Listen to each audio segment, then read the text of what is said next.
Recording. Well, Timer's ticking. yes, timer's. Hi everyone, I'm the Vantman24. I'm the co-writer of Soar, and with me are the actual writer and his sister, who's also co-writer. So take it away, Ben. Hi, I'm Ben, otherwise known as Avenging Hobbits, and I created this disaster. I was the guy who started it. Rebecca. Okay, I'm Phoenix Avalon, who Ben just told you is his sister, and I helped co-write Soar. Yay. All the good parts. Yay. And then near the finale, you went over and above the drama boat. But yes, okay. I wasn't feeling well that day. Everyone must feel my pain. So, So yeah, Ben. question is from the Scarlet Scarecrow, and he asks, what led you to the general idea to start on These Warriors? And will you be employing other writers at all? I sound like a Dr. Seuss character. Well, when it comes to the employing writers thing, when we get to that part, I think I can actually answer that by telling the story of how I became a co-writer. There, yes. Go for it. In the case Well- of where all of this crazy stuff came from, this whole crazy universe just started because I was looking up My Little Pony Avengers on DeviantArt, and I found the artwork of one Kinishi Shinigami. I'm hoping I'm pronouncing that right. Kinishi. I'm trying to find it. Google Shinigami, DeviantArt.com, and I found his art, and it was of the main six as each respective Avenger. So that got my brain going, and I was like, oh my god, this is so awesome. Has anybody written anything about this? Looked around, found nothing. So I figured, yeah, I think we should do this. So I started it, wrote the first version of Iron Mirror. I promptly discarded and started afresh recently. But I just figured it should be done. It's what got me to join DeviantArt. Okay, and to answer, Ben, Avenging Hobbits doesn't really hire writers. No. I originally was just a proofreader who popped up during a particularly troubled Captain Equestria chapter, and after about an hour or so helping with that, he's like, "Dude, that was really good help. Thanks." And then I just like, "Oh, it's no problem. Is there any? Do you need my help with anything else?"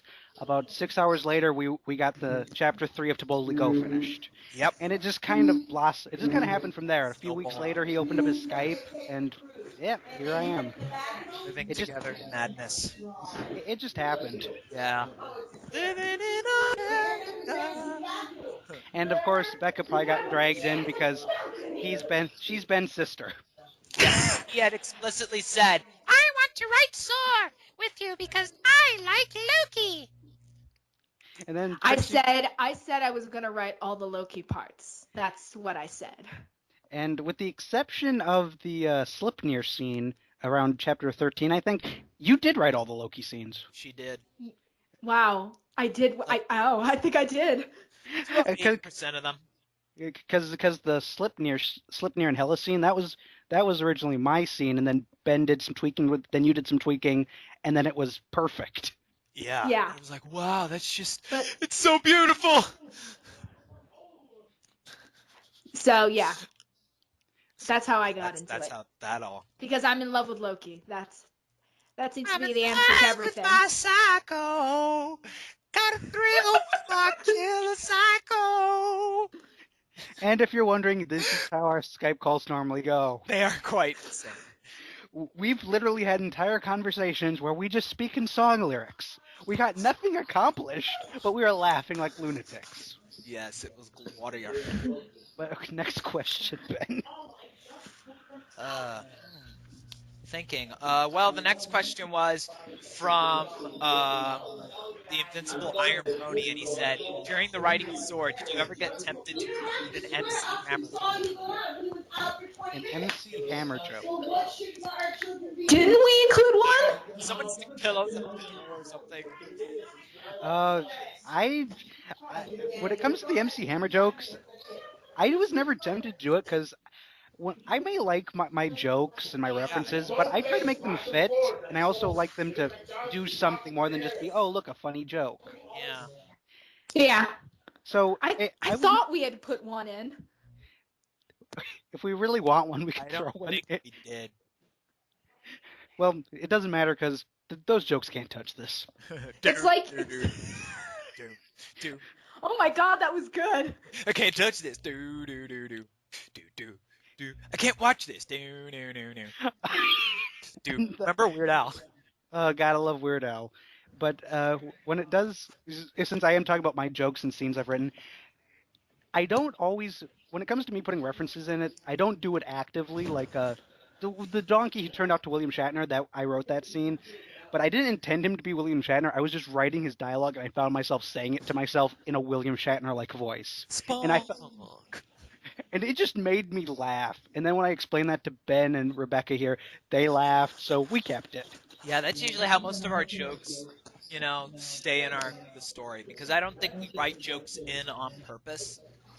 And Yeah, I think jokes go through the most intense hazing than any other plans we have. Like if we don't all laugh Like at a Harvard joke, we don't put it University. in. yeah, like Must eat the when it comes to one joke, there's only one joke in all the story that was planned, and I wanted it so bad. And it was the one time in the entirety of the Harmony's Warriors universe that Pinkie Pie actually broke the fourth wall. Yeah, because I And actually the other figure in my universe I can get away with her not really breaking the fourth wall that much, mostly because how is she going to break the fourth wall when I practically have every possible fandom I can have in this universe? and pretty much and that one joke by a lot of the other proofreaders, which I understand where they came from, I got so much flack for that. I thought it was funny. Yeah, I like this. That there's, which I don't remember all the proofreaders who came in on that chapter, but it was just like, dude, I'm sick and tired of these fourth wall Pinky jokes. I'm like, there's one joke. It's one one joke, line. dude. Yeah, I think that they were just traumatized out of all the other Pinky fourth wall breaking jokes that have been made in the fandom. That now it's just they're gun shy. Fandom's like eerily. I'm trying to find what chapter it was in so I can read it aloud. It's the introduction of the Ren Fair 4. So, Which I think was the same. It was the same chapter I think that had the Hella scene and Slipknot. yeah, I'm looking down. That needed a fourth wall breaking Oh joke. man, yeah, and I am again not one to jam jokes in. See, with all of our references, rare is the day that any of our references or jokes are planned. Because our writing, we have a rough outline, but everything is really off the cuff writing with us. Yeah. Yeah, and if there are any jokes, it's from those two because I don't write a lot of humor these days. As Becca actually said once, if I ever do write my books, Casey, I want you to proofread them just because you're writing all the comedy. Exactly, because I'll write all the intense scenes, and then I'll just have them come in and say, okay, tell me where I could fit a joke in this really dark, morbid scene. Even though she does have a sense of humor. Becca, even though she seems to struggle with writing, has a great sense of humor, and we've literally again just had whole calls where we just sat there and tried to make each other laugh. Yeah, we should start keeping a scoreboard for that one. We should. We would break whatever scoreboard program we used. See, here's the infamous Pinky fourth wall joke. Pinky let out a sigh, her voice sounding noticeably disappointed. Oh, all right, Mr. Grouchy Pants, but I could still give Soar a pie after all is said and done. She asked, her voice returning to its standard chipper tone. Pinky Spike blinked for a second. Soren? He asked confusedly. Yeah, Soaring, the blue Pegasus who lost a pie in the last chapter. Really, Spiky, you need to stay up to date with the story. That was it. When I wrote that joke is more or less the exact same way I wrote it. Yeah, it is. And when I wrote that, I had to get up from my keyboard because I was laughing so hard. I can't believe I did that. I'm going to hell. Oh, when it comes to jokes that could, another scene that. But do we have any other questions? Otherwise, we're going to go completely off topic. Well, yeah, quick last question. Cliff Robotnik asked, would his input in universe development be mentioned? And of course it will, because he's awesome.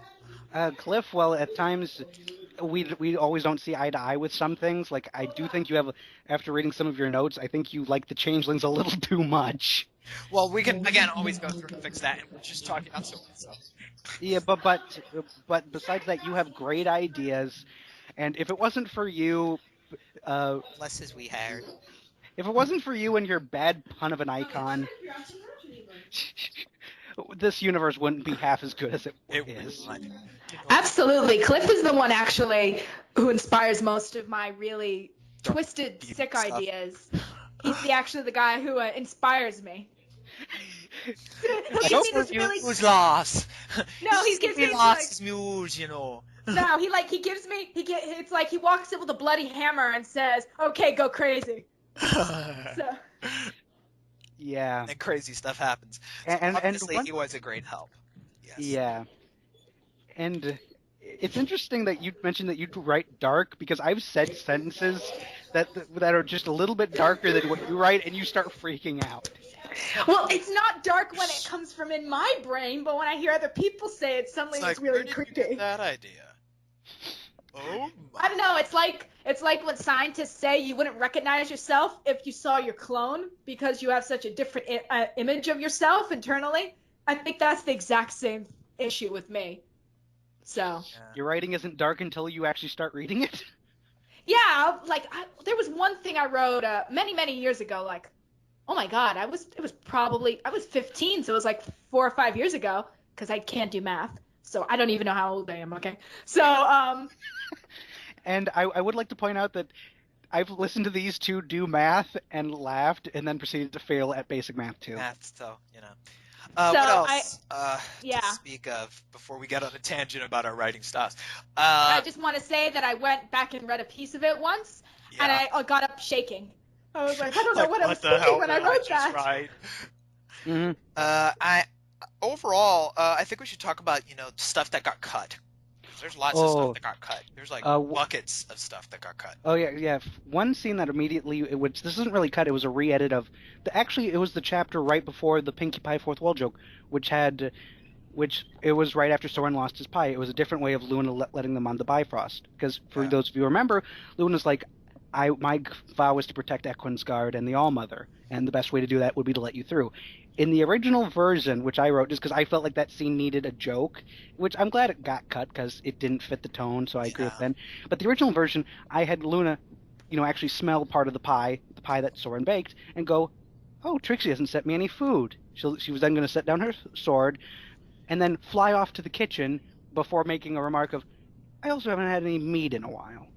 I left the door. You can let yourselves out. Bye. Pretty much, she doesn't let them go. She's just going off to get dinner. And then they're like, take advantage. Fine, leave us. Which I love that. Opportunity. I love that scene because it was just funny as all hell, but it didn't fit the tone. Right. It would have worked if Soar were an out-and-out parody.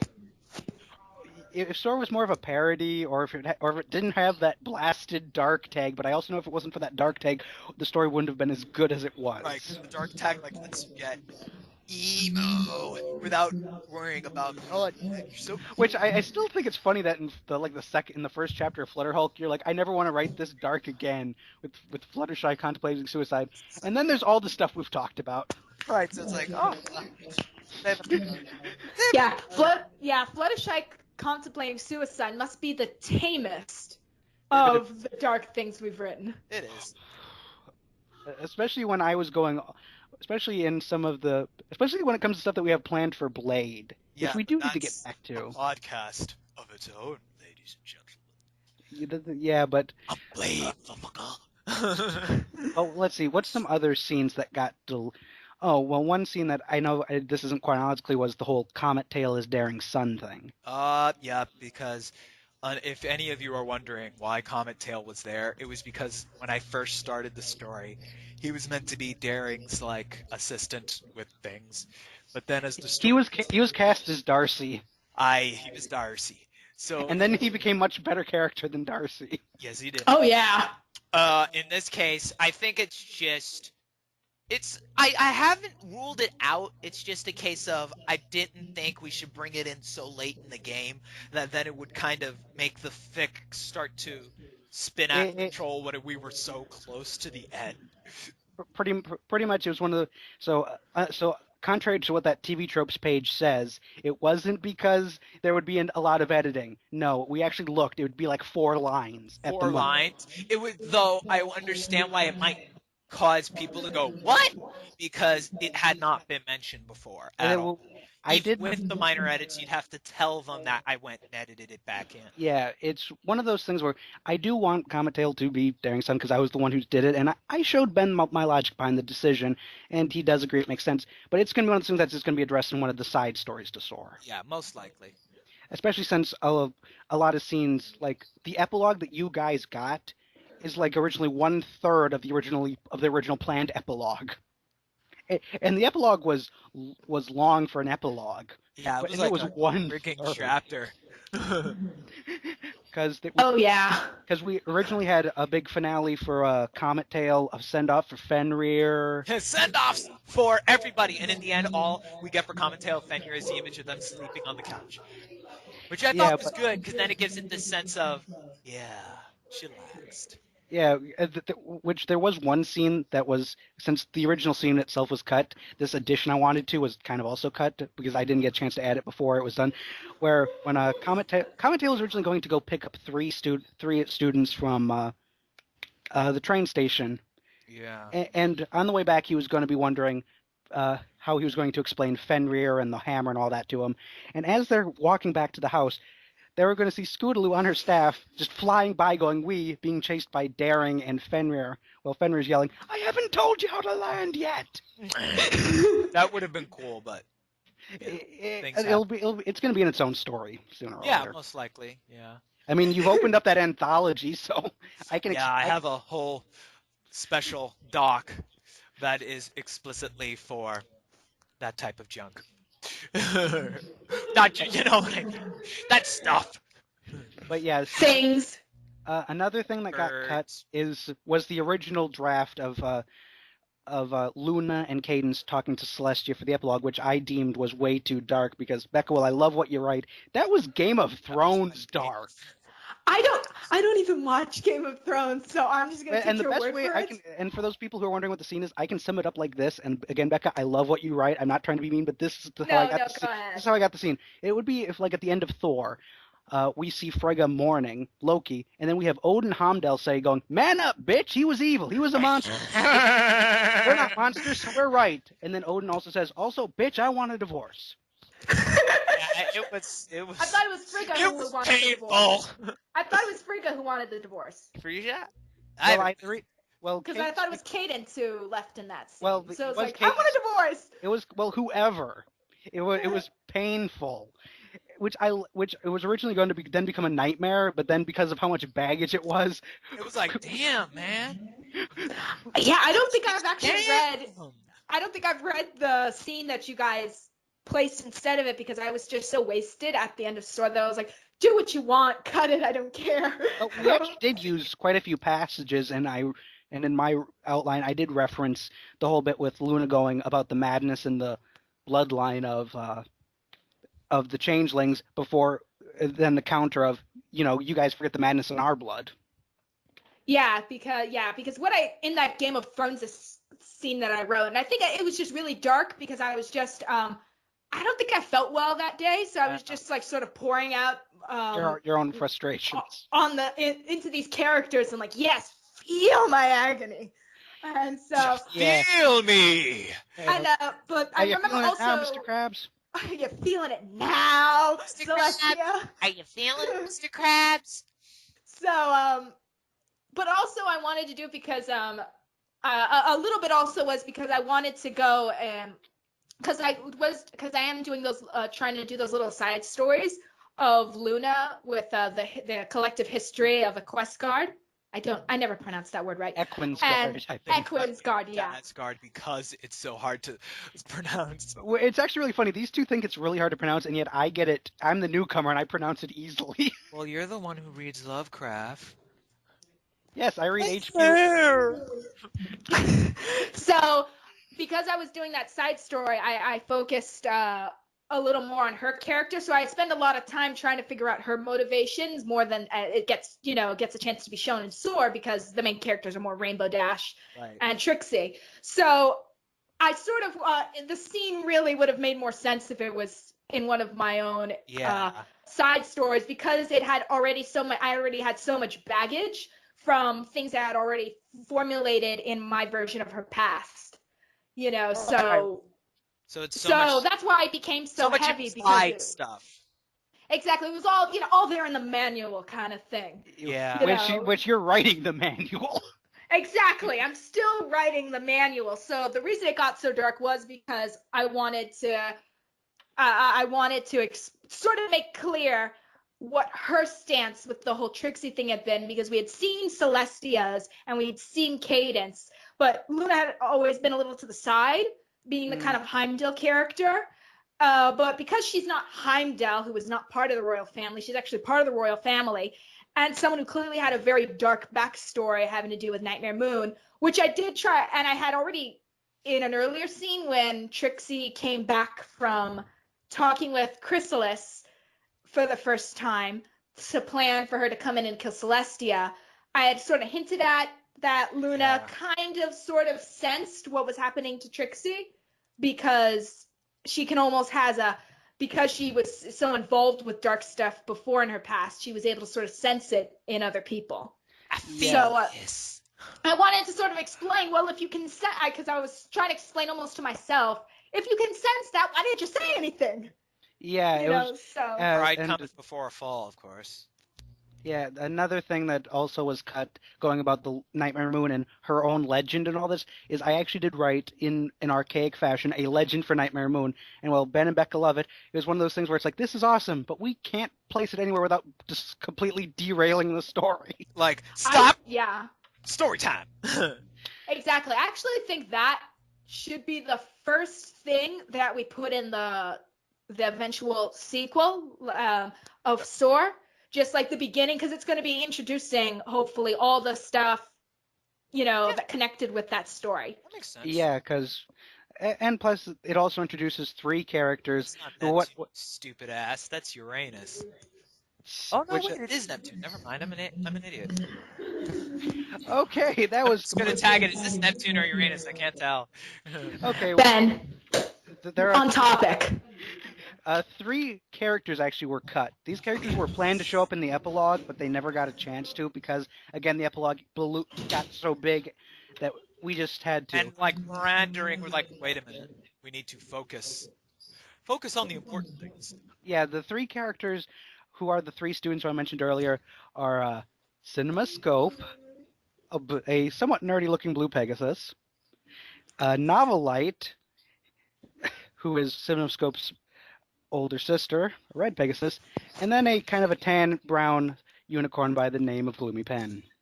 They're totally not us. They're totally not right or Avatar. What do you mean author cameo? I mean, author cameo. And actually, when it comes to another cameo that got cut because the scene itself got cut was, I actually originally had a Comet Tail meeting up with Jack Kirby and Stan Lee. Dang. Oh my god, yeah. Too bad we had to cut that. That would have been great.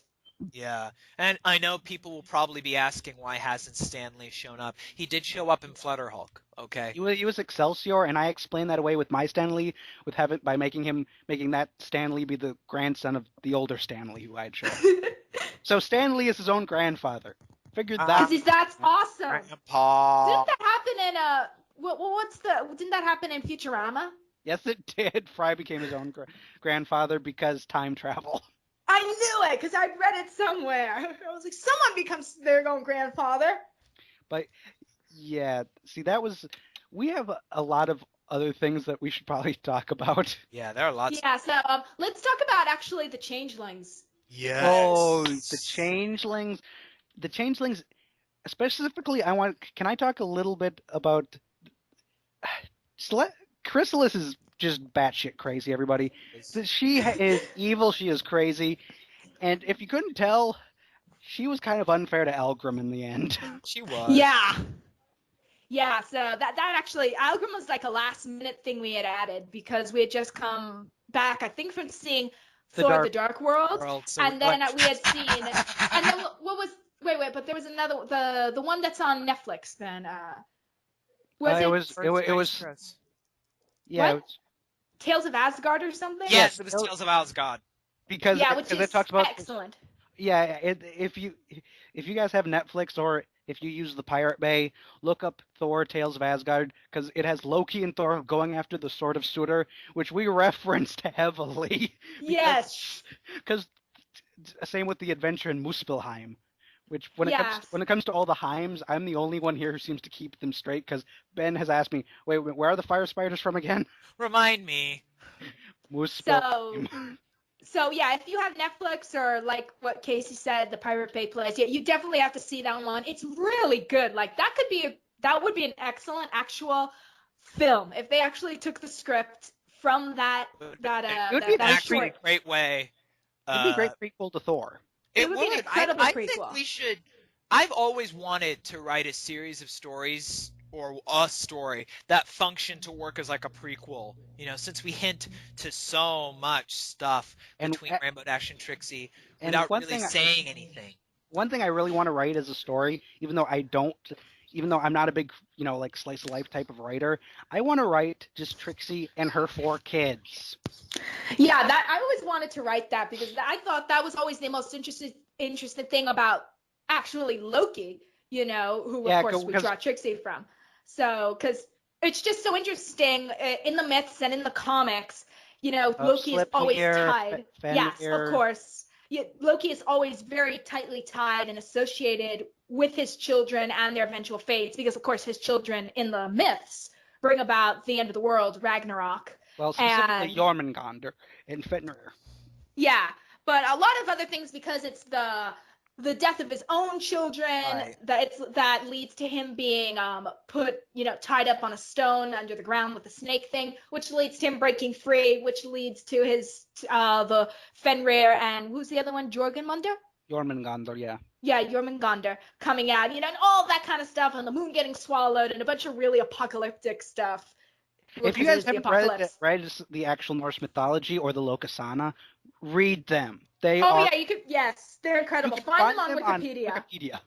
Yeah, that's incredible. Read the Lokasana first, which is basically Loki's riff tracks.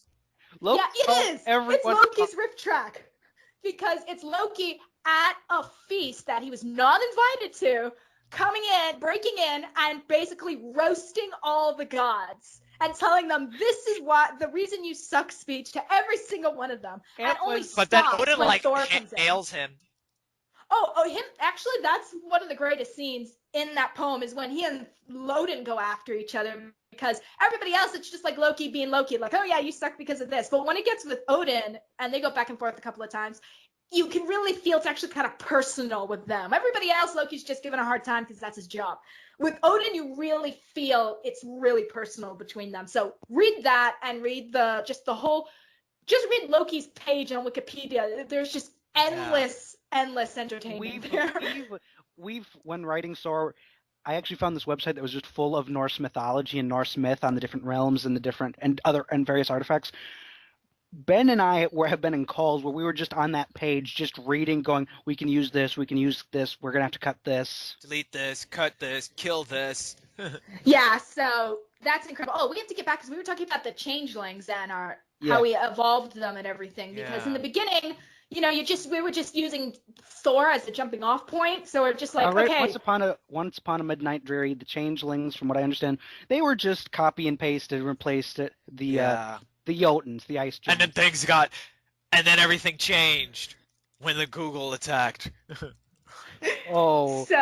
Even though and I'm going to say this, I don't want to get too much into their details, specifically some of their history, their blood magic, that part about with Becca where if there was too many male or female kids, there was a forcible sex change on them in the royal family. What? Oh, I've forgotten all about that. Oh my god, that's not canon. Let us know that I do not render that canon. It was don't you remember, Becca? That was when you asked me, Casey, how can we make the changelings more fucked up? Yes, because I was like, these people just have endless, because what really made them go down the slippery slope of ultimate darkness was when we decided that they were going to use blood magic. Because we're like, we have magic here, and we got to sort of draw the line between what constitutes as good magic and what constitutes as bad magic. And by the way, until I came in, these guys didn't have any rules for their magic. It was just magic. It was just magic. It shines. But yeah, we've made them. And by the way, we're not going with kind of like what happened in Thor, where all the ice giants are evil. Because we don't believe in everybody is the same. No, of course not. That's why And so Zero that's power. why we mainly focused on Chrysalis and just had a bunch of goons with her, and why we had the whole thing of Algrim in the end. Because we wanted to make it clear how oppressive we wanted to finally, with extra stuff that I'd be writing and the sequel, how oppressive their regime is, really. Yeah. The reign of the changelings. Because and this was also just inspired off the show, that you can't possibly have this Borg-esque hive mind stuff without it being like a complete totalitarian horror fest. Which, when it comes to Algrim, I don't know, there is a plan in the sequel, The Dark World, which is the working title for Soar 2, where he's going to be part of a subplot, where he's going to be more of a Moses type character. Right. Yes. No, any subplots mentioned here may be redacted by the time the story is finished. It's one of those things where anything about talking about future stories, as you could tell with Ben, Take when he it with a freaked grain out of about salt. yeah, and as Ben, you could see when his freak out over the whole forcible sex change magic, it just might not happen. Exactly. Right. Whoa! Cut back. Take that. Wind back. Oh my god. So. But do any of us have the voice to make the booty go? And the immortal words of a GIF I saw about the season 4 premiere, "Swiggity swooty, I'm getting that booty." Okay, please. We only have 28 minutes left. Okay, so then we should talk about I just want to talk about Trixie and how we were able to yes. get her character. And then we have to move to Scooter. Okay, we have 5 minutes. We'll just make it longer. So But when it comes to Trixie, one thing that we wanted to do, which they even told me right when they gave me the debriefing for this, they said, we're making Trixie May doing some dark things and some questionable things, but we want her to be sympathetic, and we want all of her reasons to have logic, even if it's only logic to herself. Well, yeah. Exactly. Because I didn't want her to do things because they're evil.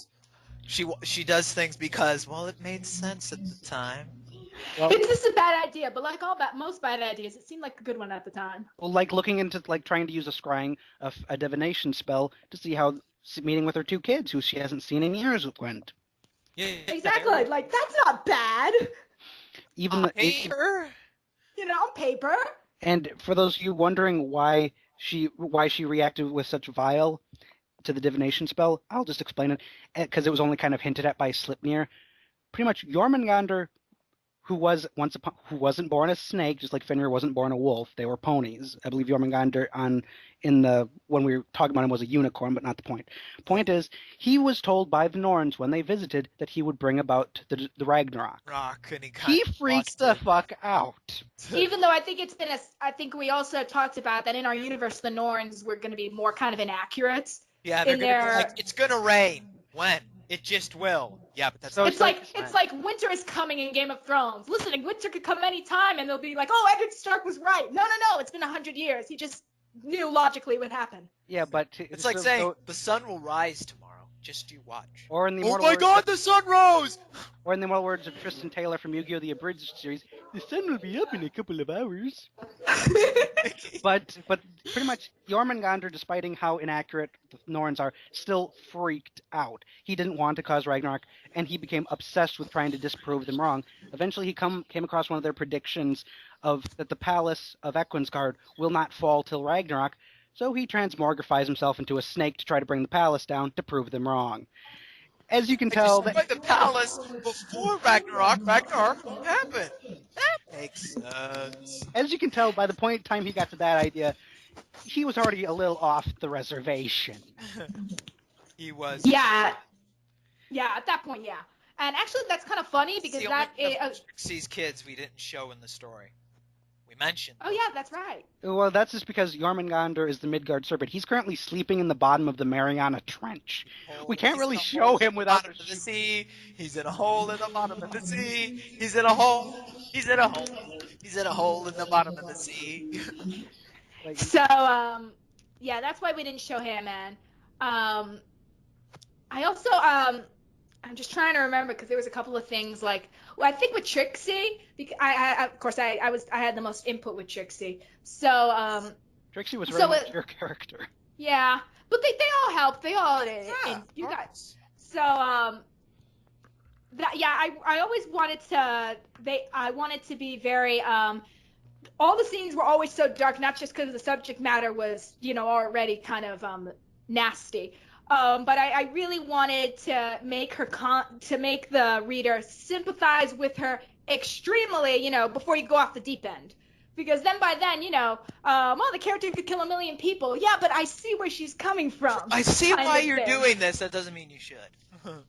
It's like, I see where you're coming from, but I don't agree with your course of actions. Exactly. So, I really tried as hard as that. We just pulled all the stops to try to make her the most sympathetic, eventual genocidal maniac you could find. Trixie is best movie. Exactly. Feel sorry for me. Feel bad for me. So the whole thing of how Slipnir's conception, which very, if you couldn't guess already, was rape. Even though we had Spitfire more or less say in like chapter 8 more. Yeah, but we didn't use the word. See, and sometimes you need to say the word. Yeah, I think some people were confused, like, what's going on? And we're like, guys. Which, by the way, we need to have a talk. Even though I put it in the author's note. I outlined. Yeah. When I'm talking about Slipnir for a second, Slipnir was really fun to write, just because I left a few hints, because he's the founder of one of our main characters, but I'm not going to say which, but I left a few hints in there for you. So he was great to write. I really liked bringing in Hela. I wish we could have had more of Hela, because she would have been kind of great. But that would have involved dead people, so. Yeah, we're going to have to bring in more of her. Here. Well, we hope to, obviously. Yeah, Hela's great character to write. She's hella awesome. Slipnir, and for those of you wondering where the whole idea of him marrying Lord Dredzen's daughter, Lady Arya of the Thestrals, it was just because I had to explain his absence in the story. He's getting married. He's getting married. Which I even have, which when we do get to talk more about the Thestrals, because the Thestrals, we have a lot of their stuff that, again, it's in the manual that we haven't shown you yet. I actually have a lot of ideas with her, along with basing actually off of the tale of the Japanese fairy tale, The Tale of the Bamboo Cutter, which is a wonderful story. I'll have to hear that.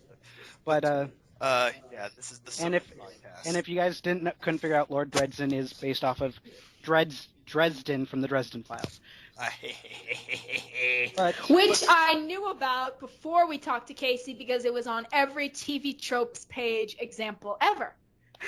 I just kept going, what is this Dresden Files thing that everybody keeps mentioning? And then I met Casey, and suddenly it all was explained. Yeah, but now... Did you write most of those, Casey, by the way? No, I actually didn't start troping until Ben more or less told me to get a TV Tropes account so I could update his TV Tropes pages for him. And then they I see found me out troping. They hit it in. But now talking about Scootaloo. Yeah. This Scootaloo links actually into another one of the deleted entire subplots were cut out of the story, if you believe that, with how packed this story was. One such subplot meant that in the scene where Rainbow got her butt handed to her by jerks, she was supposed to be like put in the hospital. Yeah, because you wanted to base it after Tarsem Singh's movie The Fall, which is, by the way, an incredible movie, and whoever hasn't seen it must see it now. In which that she would just be kind of bedridden, and Scootaloo is sort of keeping her company and trying to entertain her, and that's sort of how Rainbow Dash learns about humility by being bedridden and having to sort of connect with this child who's being so nice to her. Yeah. Which I think we were able to get across. I'm pretty sure we got the big sister connection pretty well. Yeah, I'll always miss that little storyline, though, very much. Well, and you can always just shunt it and use it in a different story somewhere along the line, hopefully. Maybe. Yeah, granted, one of the favorite scenes that was ever written, which Ben wrote, and it was one of the few scenes where neither Becca nor I nor any of the proofreaders took any sledgehammers to it, was Rainbow talking to Firefly in the afterlife. Yes. Yeah, I didn't even think of that, and then they told me, all that survives is like all that you see on screen, if you know what I mean, is about 4-5 lines of it. It was originally a lot longer, A but lot Ben's like, this is just too much. This is good, but it's too much. Same like in using an example from Captain Equestria, the chapter. For those guys who have read the pulp fiction files of Equestria, you've seen the full unedited version of that little pulp story that Apple Bloom was reading. Yeah. That story was originally about Hey, was man.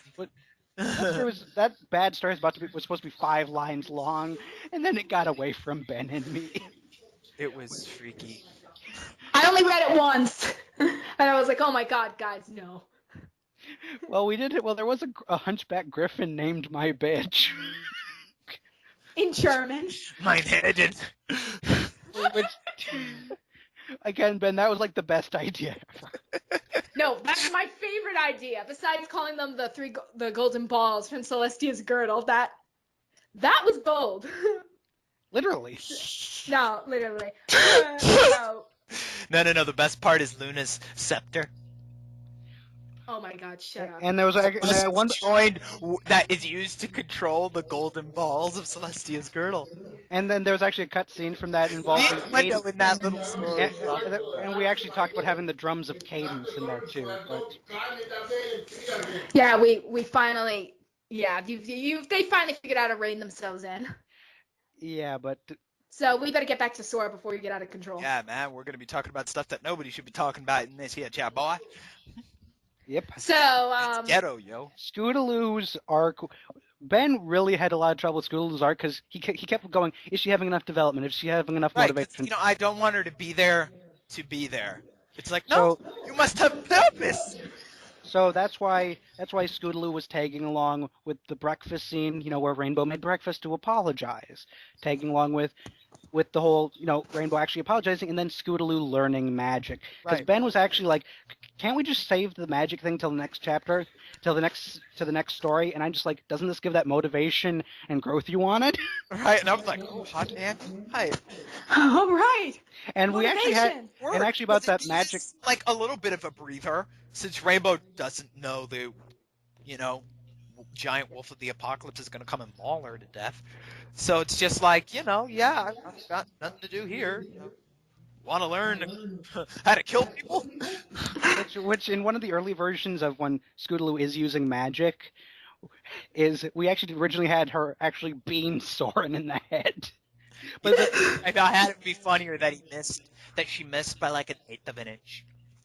We had like a few versions of that where he was hit where he wasn't hit.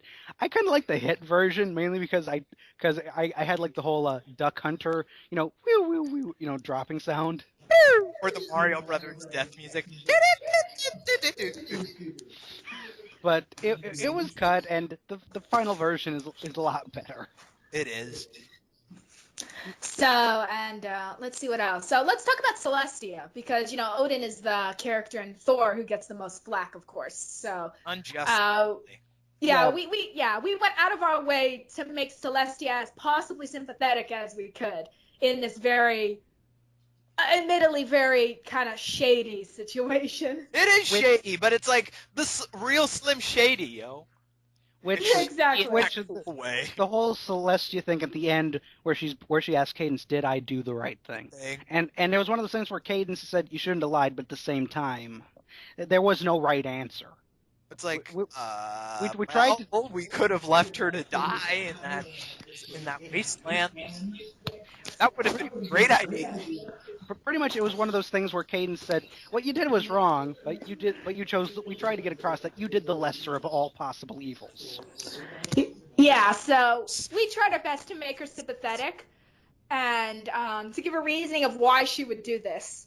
Yeah. Which I think actually a lot of people forget in both Thor and kind of in Soar. People, and it's understandably they forget that in the time that the mindset in Soar and in the movie Thor, they have a very medieval, more than medieval mindset about them.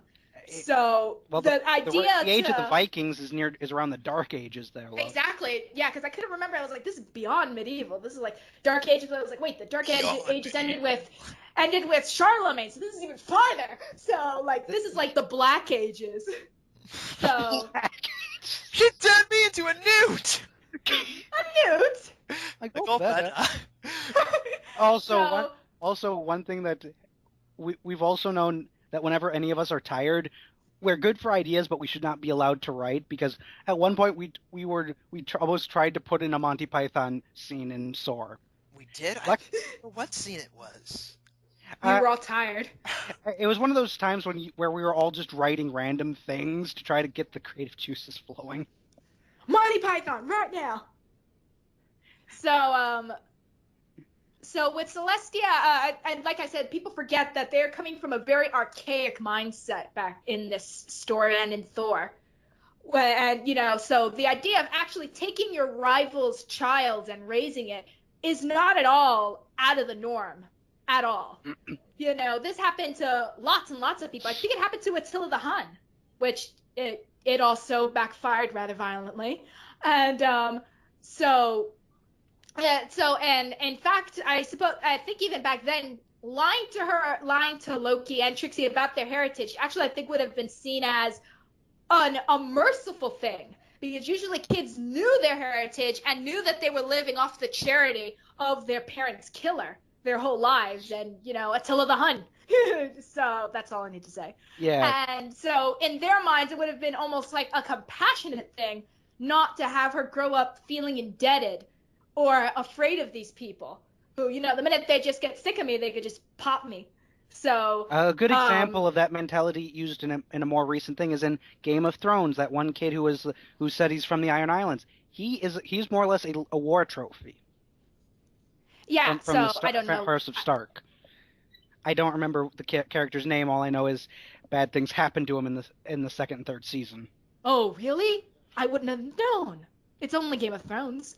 So, I don't think there's a character that anything good happens to in Game of Thrones.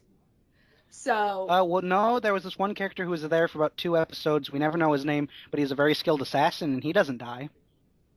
Yet. So, Ben, can you hear me? Because I can't hear you. I think we lost Ben. No, he's saying no, because I can hear in just a moment, ladies and gentlemen. What happened, Ben? I don't know. I can hear you perfectly. Oh, we can't hear you at all. Check your microphone and make sure it didn't get muted. Check it that the mic didn't get muted. We're sorry, ladies and gentlemen. Oh, can you hear me now? Oh, yeah. Oh my god, my microphone was muted! Nobody heard anything I said! I didn't even know you could do that. You con. So welcome to the wonderful world of technical difficulties. If it isn't Skype, it's GChat. So we did our best with Celestia. Can we pinpoint any sympathetic. moment? Can we pinpoint any moment where we tried especially hard to a line or something? Because I know there was a couple of places where we need to put this in because she needs the biggest scene that I can think of that did was when Ben re-added the deleted scene between Frigga and Odin, where she's like, "Oh my God, why did you banish Thor?" And he's like, "Dude, don't you get it? It's he killed people." war tends to happen. Yeah. So You yeah, must because pay I for didn't what have you have input. done." Yeah, because I didn't have input in that scene. So, Well, but you I do tweaked it. remember. I do remember. In the scene where Rainbow Dash and Celestia are having the fight right before she tosses Rainbow Dash to. I'm losing myself. I can't remember. Midgard. Right before Thank you. Expunged. So, Equestria, because I'm like, wait a minute, is Equestria? I don't know where we're going anymore. This is why I wanted to rename the place. So, when she tosses her down there, the whole exchange between them, and I remember writing right at the line that right after she tosses Rainbow Dash out, her wings, she just brings her wings over her face to cry, and I just really like the imagery of that, and I wanted to drive in how upsetting this is for her as a mother having to do this to her child. Really, even if her child is thousands of years old, it really is a tragic thing to do to her child, to kick her out of the house, basically. And so, yeah, I remember that. I did my best. Yeah. Also, I want to touch on something that we were going to do, because we're going to bring in this later on, and hopefully in the sequels. The whole thing of Rainbow Dash's father, Celestia's husband, Siegfried, right? It's Siegfried. Yes, Siegfried. who I really That's like. a good German name. Yes, I actually love that name.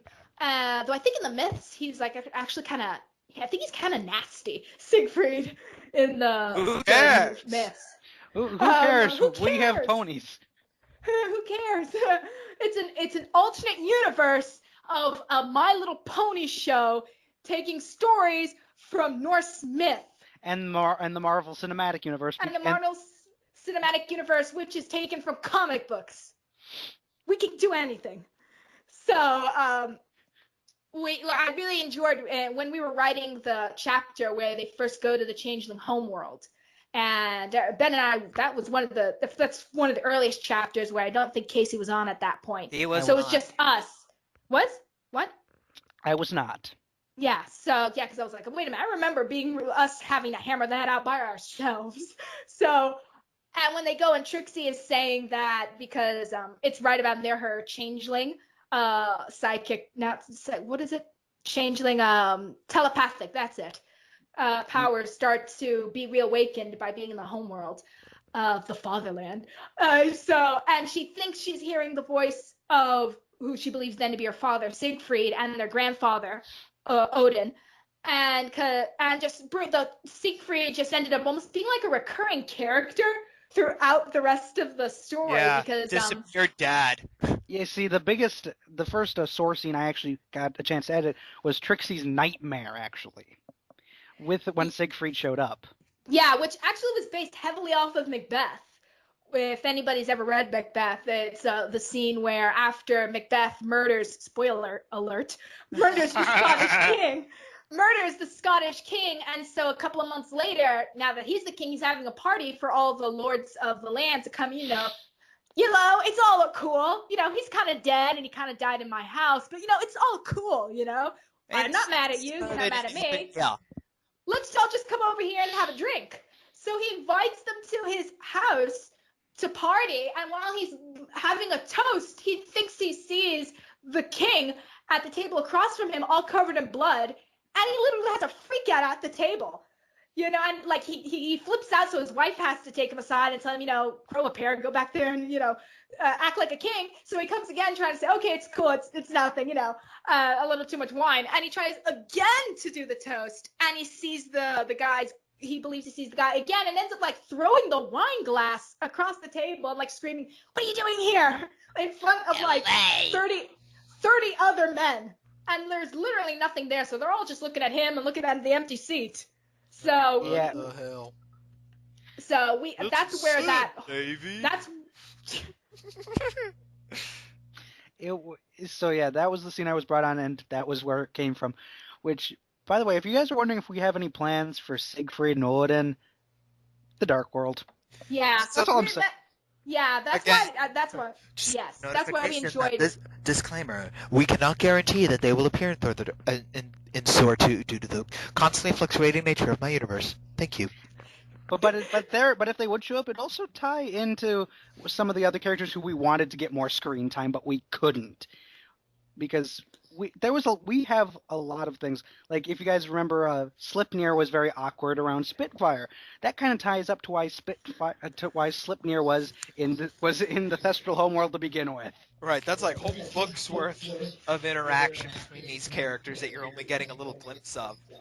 Which we would love to tell you more about it, but we had but it isn't the Slipnir story. It isn't the Spitfire story. Right. Yeah. So, and we're still sort of like thinking all these over to how to make them feel like they fit in the story. Right, and because just some aren't arcs, like the Rainbow Dash stuck in bed arc, just end up not working. So they get bundled up and tossed out, or exactly. used later on different character. And arcs. actually, and Daring Do, we wanted Daring Do to do a lot more, but since she was just an archaeologist, even if she was very well read on other subjects, at the end of the day, she's a retired archaeologist. Yeah. Yeah. So May or may not be suffering from depression.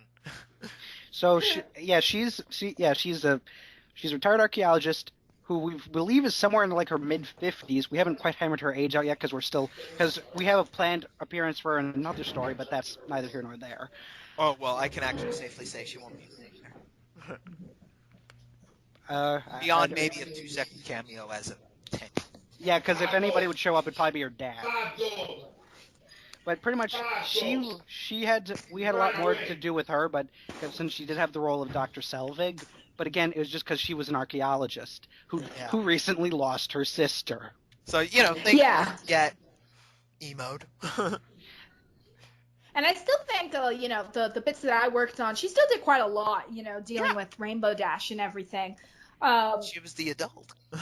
Exactly. I think that's why I try to do, like, if a character can't actually physically do a lot, I try to make the emotion of whatever they're doing so extreme that they feel like they're doing a lot. Right. They did something! Also, to talk about characters who didn't do a lot, Senma and Rojas, the zebra mare and the buffalo geomancer. Let's address the cameos. Okay, when it comes to cameos, Senma and Rojas are not cameos. They are not. The only thing that's a reference is Rojas' name is a reference to Marvel 1602, but he's not based off of that character at all. Senma and Rojas is just set up for a planned story that may or may not be canceled, or it might just be one of those things that, again, it's just hinted at. Is because Ben does want to do something akin to Agents of S.H.I.E.L.D., but with a very different cast. Of course, with Spike as Coulson. Yeah, just a very different tone. And a very different writing, and a very different story, and just really different. Yes, everybody knows that you two don't like it, and everybody knows I think it's mediocre. Mediocre is not sufficient enough to explain our hatred. But pretty much, Senma and Rojas are the basis of two agents that travel with Spike. And we do hope we can write more stories with them. Of course. I always hope. Yeah, and I could do Sherlock. Yes, which I was not part of that, but when I read that, all I said was, because I was shortly after more or less going onto Ben's Tumblr and forcing me to marathon all of Sherlock. After reading that chapter when it came up, all I could go is, God damn it, Ben. I'm even gonna have his darling baby psychopath. Which Moriarty. Except she'll be a girl. Yeah, we actually have a lot of plans to use with both Sam and Dean, who showed up in Flutter Hulk. Which, by the way, they were the cameo, not Pinkie Pie. Pinkie Pie was planned since day one. Ben even told me that. Pinkie Pie's appearing here. Usually our cameos come out of, wouldn't it be cool if so-and-so showed up? And then we suddenly realize the implications.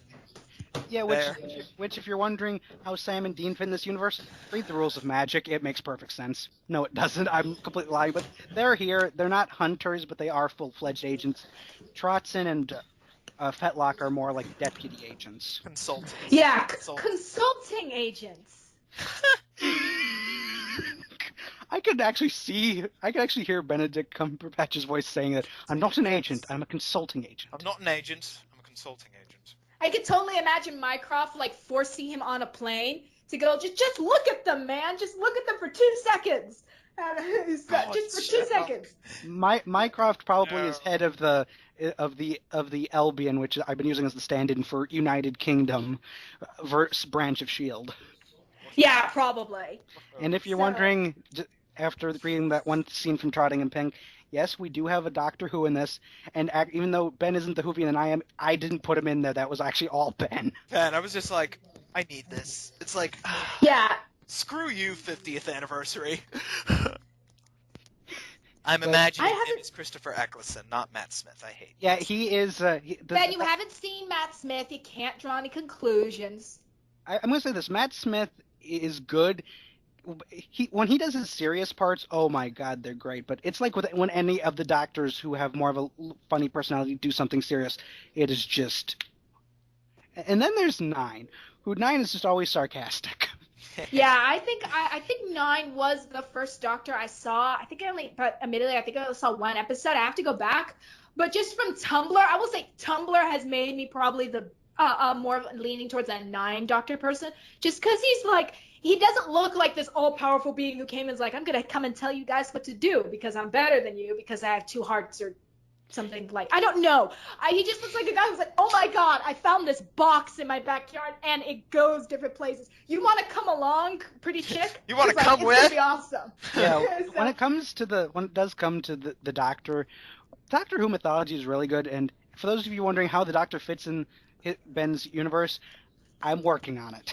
It's Doctor Who. He could fit into any universe if he really Actually, there's wanted to. there's a lot of stuff that goes on with it, especially with 9.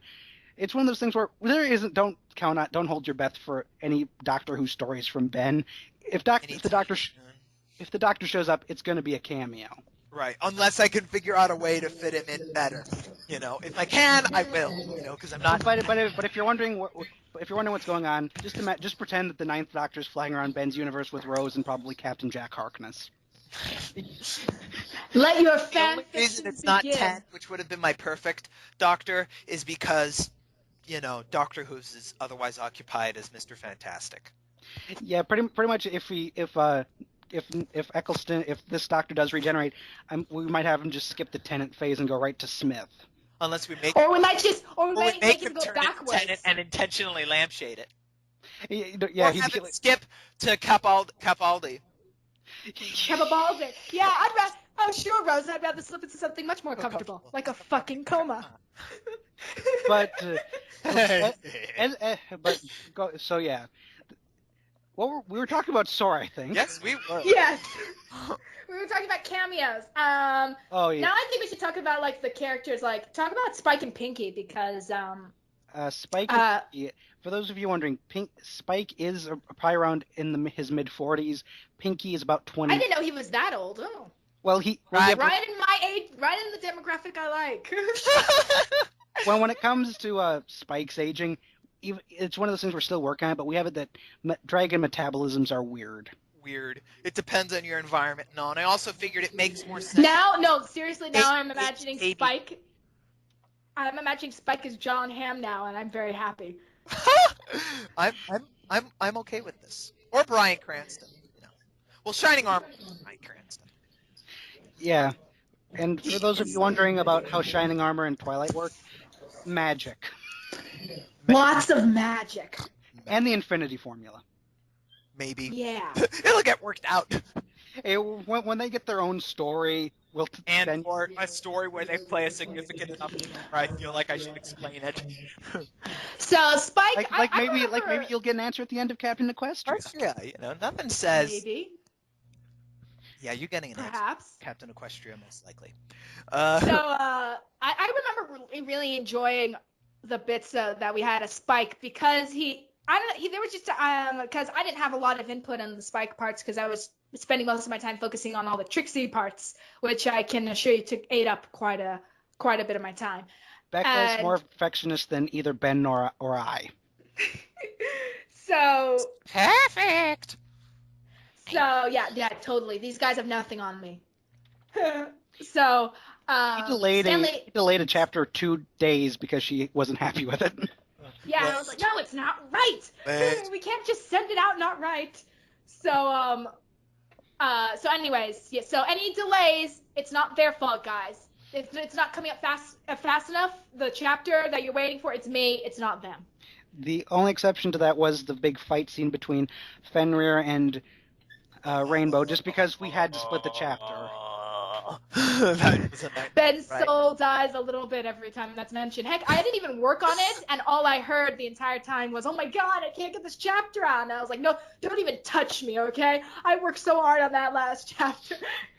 So shut your whore mouth, Ben.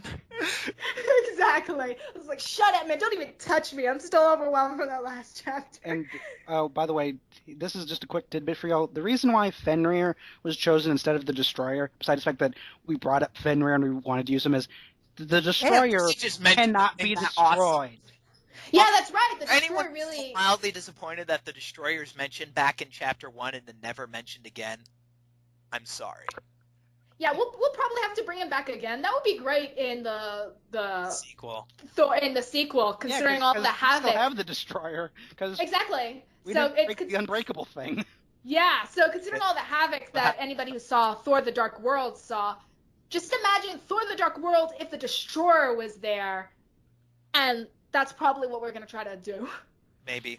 So hopefully, no guarantee. So and also one thing that is gonna happen unless. Well, it's one of these planned things. Is there is going to be a redemption for Trixie? Yes, hopefully. That's a big if. No, But- it's but we do have not a a big if. We I am the person who is most in charge of the character, and I, as the person in charge of the character, can promise you there's going to be a redemption arc. That's Yeah, a and if promise. anything, this will give our Enchantress a chance to shine. Yeah. because we've been giving Blue Blood the shaft. Literally, when we were writing a lot of these Equinsguard scenes, Ben would be like, "Hey, should we have Blue Blood show up?" And I asked, "Who gives a shit? Who cares Cares. about Blue Blood?" Yeah. cares? Because, ladies and gentlemen, your little reveal out of all the thousands we've given is Blue Blood is going to be the Enchantress. Blue Blood is going to be the Enchantress. Well, he's the Enchanter because he's not that stupid. I'm not that stupid. So somehow, That's- and just think about that for a minute, and the more you know about the Loki and the Enchantress and Trixie and Blue Blood, it suddenly starts to fit so sickeningly well. And then Trixie throws him out of the top floor window multiple times. because Now because Equin's Guardians are a lot hardier than the standard folks, so they can survive. Great and powerful Trixie's groove. I'm sorry. Trixie's groove. Okay, no, we're seriously gonna have to do Emperor's New Groove story with Trixie. Maybe not even in this universe, No, it should be. but It should be a time. its own universe of Trixie as the Emperor's New Groove. That would be hilarious. Gotcha. Big Mac. Big Mac. And the shipping wars begin. And then Trixie goes to Big Mac's house, and there's Fluttershy with Yes, exactly. with Scootaloo and Apple Bloom. Yeah, I'm pregnant with the third one. Wait. So Wait. it can happen. What? So Apple Bloom? Seriously? Well, it was the first it thing can that popped in happen. my head. It shall happen. No. Apple Bloom's his sister, and that stays that way. All right, fine. You But, want but they still have Scootaloo as a kid. Oh dear Scootaloo's God! parents have to be somewhere. How about Dad? Oh no, man. Oh, actually, They already did that with Applejack Apple, and then you did that with Applejack. Yeah. Applejack's parents just get screwed, man. And parents in my universe in general get screwed.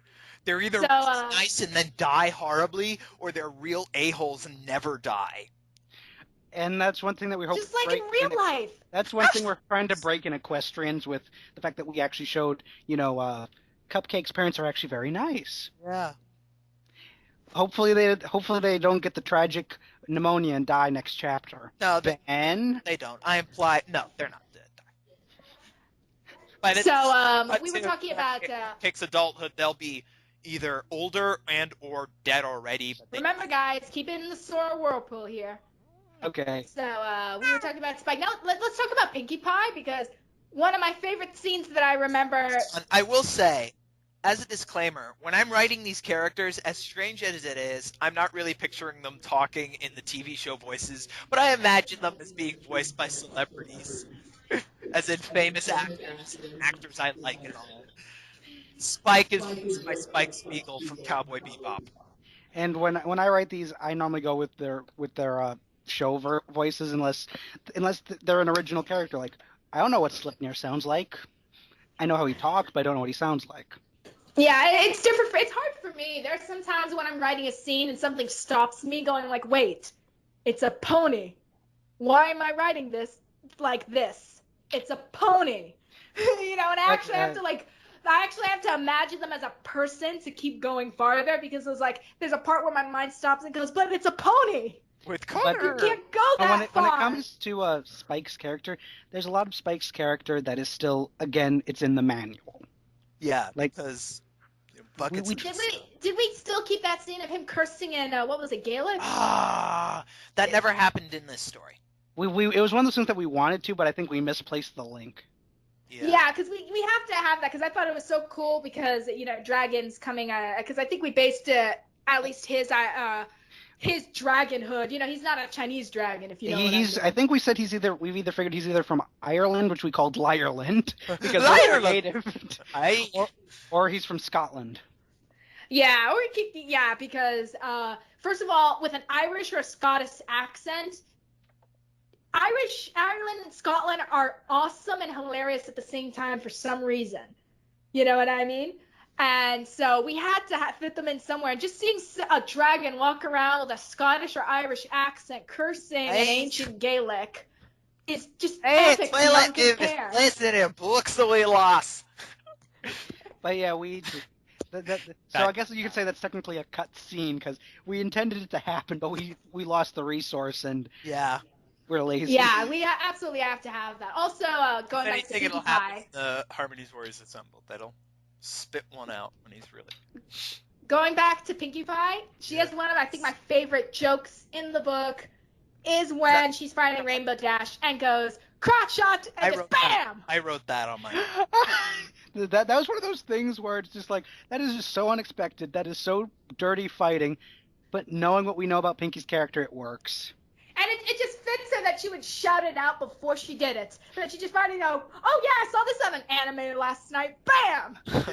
What? Oh, that is the first time I've done such a thing in any of my stories. I think it's the only time. Weird, right? Like, did it even feel the same? Parts. I figured even if it didn't hurt, it probably would at least stun her. Because it'd be like, what the hell was that? We can all ask Rebecca, does it hurt? It still does hurt, and I'm sure if she hit her hard enough, it still would knock her back one. Okay. So, and that's your anatomy lesson for the day, boys and girls. So that has to be one of my favorite. Also, speaking of, can you hear us, Ben? Yes. Because I was afraid his mic my mic out again.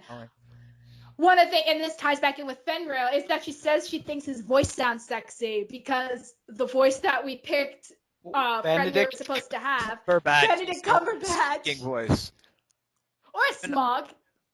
No, actually, I'm thinking if any of Cumberbatch's deeper voices, it would be Khan. My name is Khan. Khan. Oh my God. So, yes. So we based it off of we decided Fenrir was going to sound like Benedict Cumberbatch. Because that makes sense. Yeah, and then we immediately had Pinkie Labshade. He sounds like the detective guy. Oh my God, that's right. Oh my God, that's right. I totally forgot that. Because pretty much you and Ben decided that. I'm like, I'm writing a lampshade. Bring in that lampshade, boy. Hang those lampshades.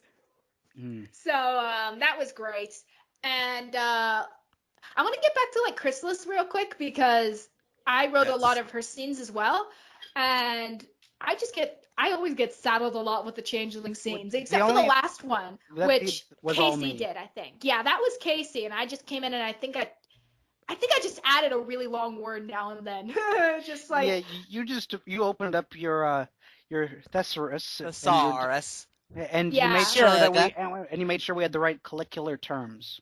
Yes, and yes, ladies and gentlemen, I did in fact used to read the dictionary for fun, and it is in fact entertaining. Especially when you find words that when you stop and go, that's not a real word. And then you're exactly. Like, oh shit. So I wrote most of her scenes, and I think my favorite scene. I think I love all her scenes. But I think probably my favorite is when she and Rainbow Dash are talking in the very beginning when we first meet her. Because I really wanted to, because if anybody owns the DVD of Thor, the movie, you should listen to the commentary by Kenneth Branagh because he's a badass. And his commentary is super interesting. I've heard commentaries that are like so boring I fall asleep while I'm watching the movie. And I might love the movie, but the director actually makes me fall asleep talking. But Kenneth Branagh's commentary of Thor is incredible. And one of the things he mentioned that they tried to get across in the movie was sort of how they wanted to make the Frost Giants look like a very tragic race, that they had been a mighty and beautiful kingdom with as much culture as Asgard, and it was just unfortunately after Laufey had gone against Odin, it had, turned into a wasteland. So I really wanted to get across that says I just found a website where I can draw family trees and timelines and Ben, on subject. But I need this. Later.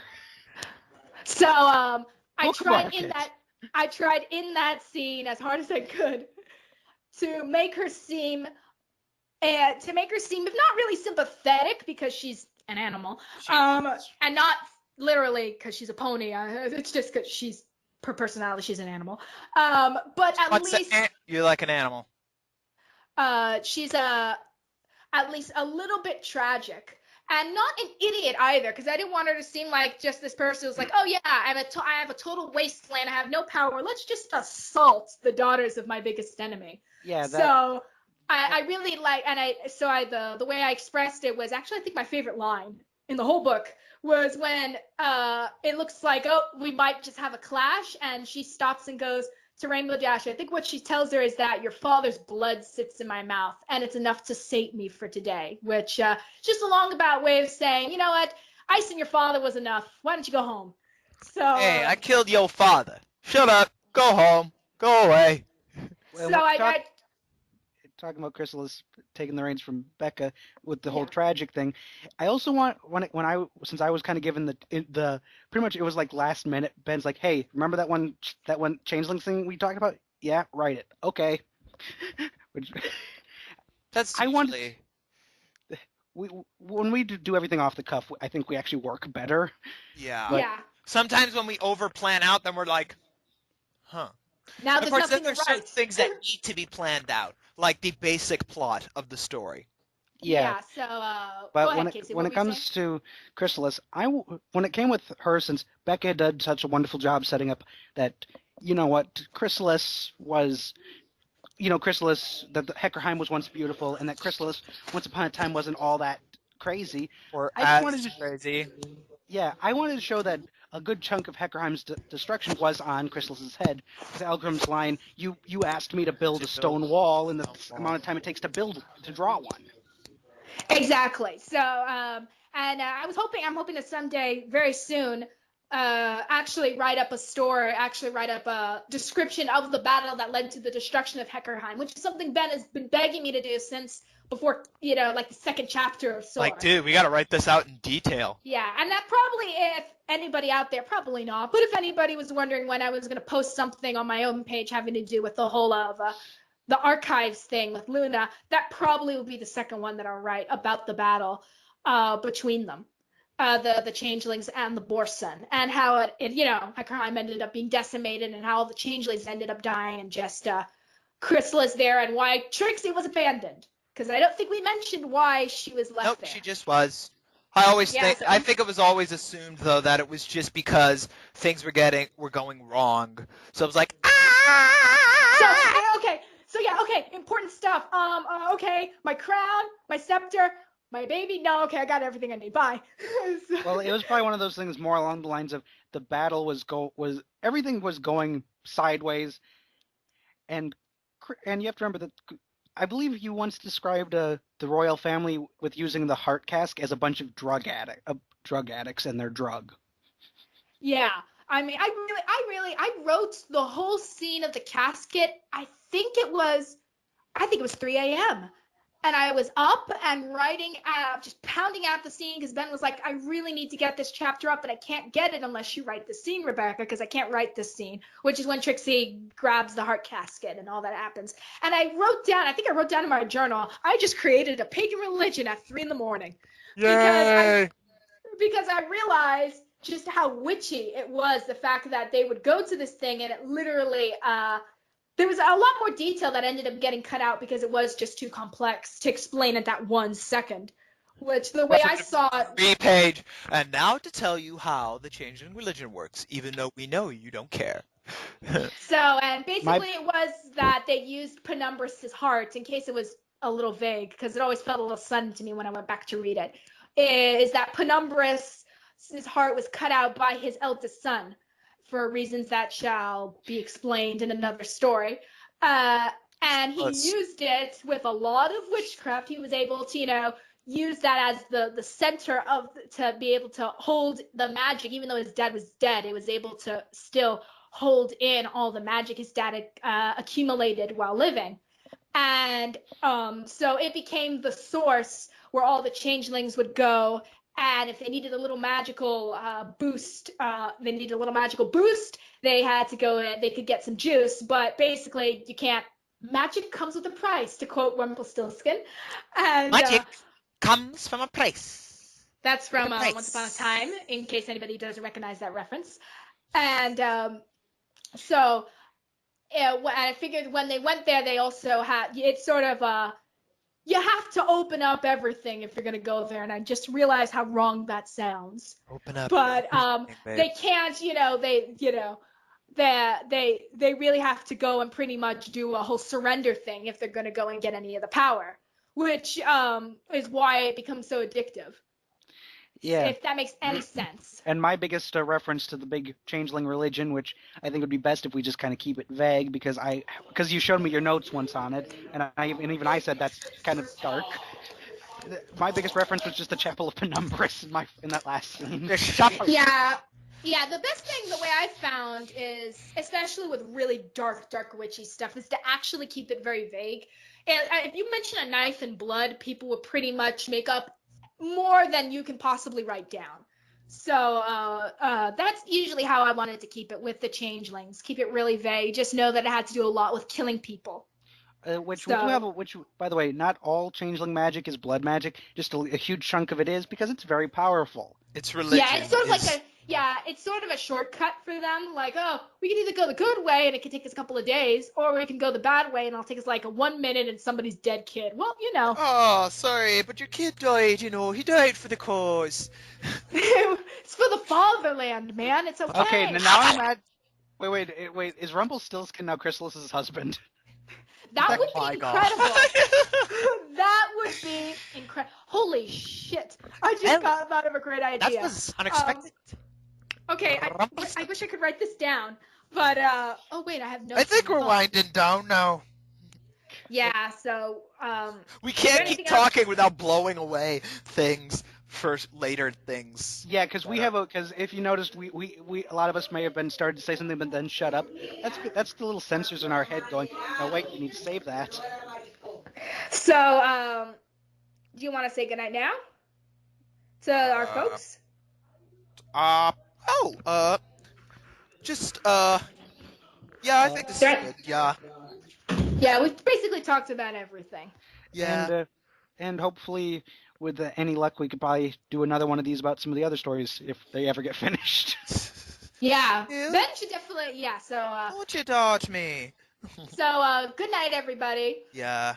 So Good hopefully night. we'll make another And thank podcast you. soon. And thank you for listening if you've actually gone this far. Like, Oh, wow. yeah, man, wow. And if you did get it this far, type in the comments, banana peels. Yes. Exactly. Banana peels. And we'll know that you legitimately got this far. And Okay, you'll bye. know that you are the son of the fan.